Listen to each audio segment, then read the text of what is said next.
Fina, exhausted and alone, could hardly make out the two large objects in front of her. It had been 3 days, and she'd barely eaten. She refused to sleep as she tried to make her way through the vast mountainous wilderness around the Pioneer Ridge Trail, not far from where she lives in Palmer, Alaska. Was she hallucinating? It was 1 a.m. and getting quite dark. She could be. She saw them move again, maybe a pair of moose, gazing in the valley some 50 yards away. But as the large animals turned to look at her, one began to charge. She could hear and see it crashing through the wild brush and small spruce trees as it approached her with great speed. And she realized then, after catching a glimpse of the animal's silhouette in the moonlight, that these weren't moose, they were bears. What's up, guys? Iceman here. So this story is about a lady who got lost in the freaking wilderness out in Alaska, and things just got worse and worse from there. This is truly an exhilarating tale, and I'm very pleased to be able to share it with you guys. But first off, I'd like to thank you for all your support on this channel. And if you will, paw that like button and paw the bell so you're notified next time I post a video. And you might as well swat that subscribe button as well. So let's get into this chilling tale. The bear came crashing through the woods like a freight train, and for a twinkle in time, Fina thought to herself and thought to God, is this the way I'm going to die? The woman stood her ground, and the bear didn't stop.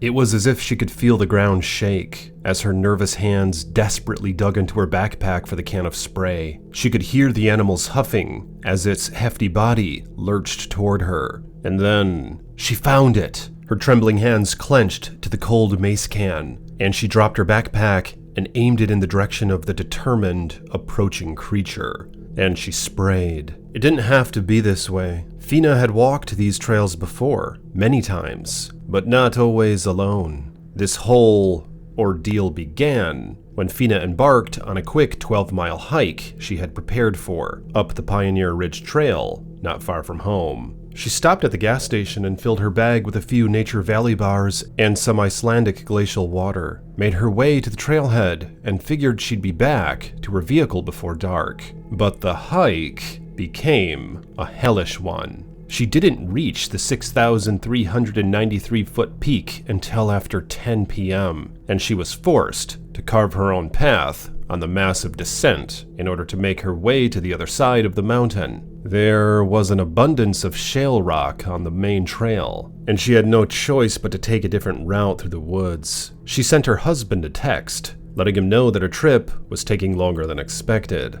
and that she had to go off trail. She had horrible reception in the area and couldn't get a call in. The hours turned into days. She was terrified and lost. She walked all through the night, not making it far, but was afraid to lie down and sleep. And she was determined to make it home, knowing of the dangers that lurked within. It was a nightmarish thing, but Fina couldn't help but imagine the recent bear attack she heard of in local newspapers. A younger woman, a teenager, and her boyfriend a few years back, who stayed at a private camp nook not far from where Fina hikes. The two must have left an open package of chips in their tent, or left crumbs along the campfire or something. But whatever it was, a grizzly came stumbling into their camp the wee hours of the night. It foraged around some, digging up whatever it could smell as it circled the couple's small tent. They shouted at it, but it didn't seem to affect the creature, and somehow it made its way through the tent. It latched onto the young female as she screamed and shouted and swung at the animal, her boyfriend even getting to his feet and swatting the bear with a marshmallow roasting stick. But the bear, with one single swipe, took the young man down and made its way into the thicket with the woman, dragging her away by her skull as her nails dug into the dirt helplessly. There, it began eating her alive after only breaking some of her spine. Her body was later found half-eaten and her head separated from it by about 20 yards, along with the other parts that the bear didn't like. In her mind, Fina could almost see the bear eating the young woman, and as night fell, her mind began to slip even more. That's when she saw the two creatures, two hulking beasts, and she found herself in the situation of a lifetime. Moments before the bear could reach her, she unleashed a cloud of spray in its path. She shouted, "Hey!" and the Bruin stopped his charge at about 20 feet. The bear stood still for a moment, gazing at her curiously, as though he wasn't sure if he was finished with her, perhaps waiting for the cloud of red mace to dissipate. Fina then sprayed a second time, shouting, "Go! Go!" and the bear seemed to be quite startled at this point. So he turned around and ran down with the second bear in tow, down the valley, with the trail that Fina was planning on taking. The sight of the hulking beast vanishing back into the darkness terrified Fina. She texted her husband, notifying him of the dangerous encounter. This was the last time he heard from her, as her cell phone died shortly after. Fina was forced to hike back up the rigorous wooded mountainside from which she came, as it was her only choice in order to avoid going the direction the bears did, while still trying to make it back to civilization.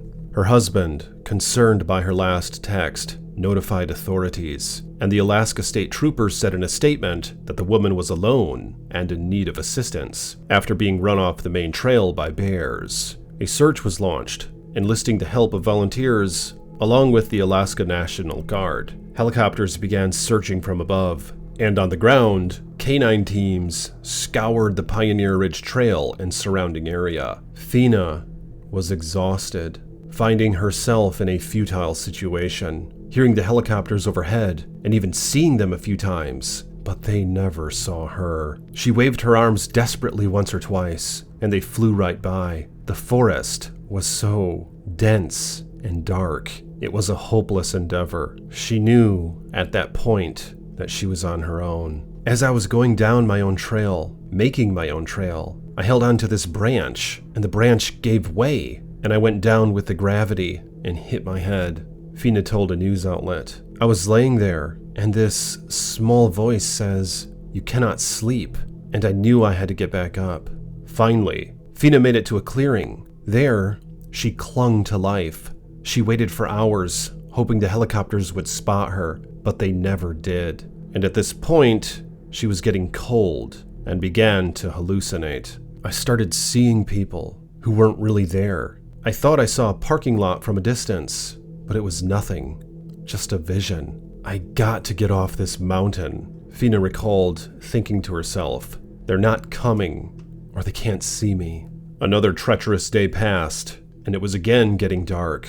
Fina somehow made it through it by eating snow for hydration, along with some cranberries. She found a stream and began drinking from it, thanking God for the life-saving discovery. The cold water felt like heaven, such a relief after days of nothing much to drink at all. To her fortune, she had a small canister of waterproof matches in her backpack that her husband had given her months back, and she collected some wood and built a small fire. Then, I periodically dozed off, she said. I would fall asleep and then wake back up to put more wood on the fire. But then the rain came, and it began to downpour in the darkness of the night. Her fire went out, and she was forced to evacuate her campsite to seek refuge under the brush. But even then, she was getting soaking wet in the bitter cold rain. At that point, Fina decided to keep moving and continue on the descent. She could hear the ominous sounds in the wilderness that night.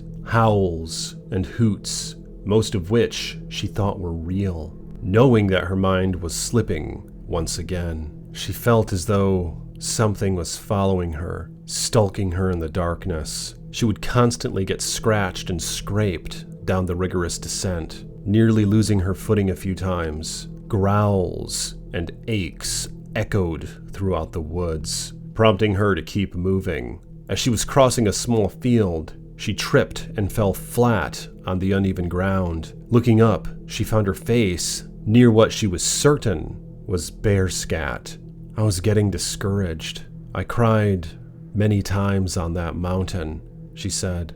But as Fina was getting back to her feet, she also noticed a fine white feather on the ground in front of her, and she heard a still, small voice. He reminded me of Psalms 91. He will have his angels encamp round about me, she said. It gave me a boost to stay alive. And so, no matter what, I was so determined. He gave me the determination, she added. Fina eventually emerged from the wilderness and came across some residents. I see this beautiful green lawn, and I could have kissed that green lawn, she recalled. She quickly ran to the door and knocked and rang the bell, but nobody answered. She followed the long driveway of the home out to the public road, drenched in mud, bloodied with torn clothes. But yet, several cars drove by her and didn't stop.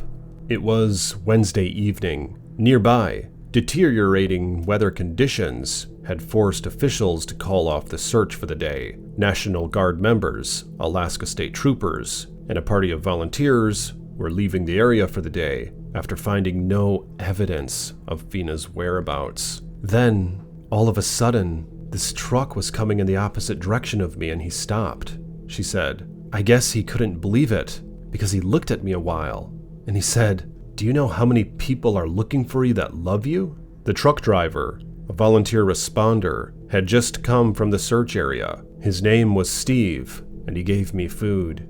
He was a good guy, Fina said. I'm so thankful for the rescuers. Steve took Fina back to the trailhead where she had parked her car on Monday and quickly let the other rescuers know. Fina was evaluated at the local hospital, getting some food and coffee, which she said was decaf, but didn't care. It tasted so good.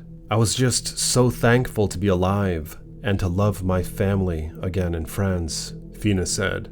Life's too short. I'm going to do it again, but maybe not that mountain, she added. I will have a satellite phone with me next time. I'm not going to stop. Jeez, what do you guys think about that situation with Fina? It's kind of inspiring how even though she went through all that, she really didn't let it ruin what lies ahead for her. In that apparently she loves hiking through those mountains and she's just gonna do it again sometime anyway. It's not always the case, but it seemed that pepper spray actually fared quite well in this situation. Although after the first spray, the bear only hesitated and seemed to be still considering the attack. With pepper spray, it seems like you're kind of just leaving things up to the bear still, where if it's really hungry, it could just blast right through the cloud and get you if it really wanted to. But thank God that things worked well for Fina and that she survived that debacle she had in nature. Sometimes I walk around trails in the area that I live and I lose my place. And my heart starts to beat just a little faster because I can't help but wonder if I'll find my way back. How crazy would that be to be in such a vast region like what she was in Alaska and have a similar thing happen to you where you have to go off trail, especially because you saw the bears come after you like what they did. That really sounds terrifying. But let me know if you've ever been in a situation like that where you were hiking through the woods or whatever and you got lost and had to find your way back, and was it in bear country? Personally, if I were Fina, I'd probably carry another source of protection with me and make sure not to travel alone. Most of these attacks actually happen when the person is by themselves, so it seems like you can really mitigate a lot of risk just by having someone else with you. Of course, that is not always a solution, but it often can be. But regardless, let me know what you guys think about this situation in the comments below. If you want to support me further, you can become a channel member or a patron. Links in the description below. You guys make these videos possible and inspire me to keep going with them. So thank you for your support. And I'll talk to you all soon with more chilling tales from the Iceman.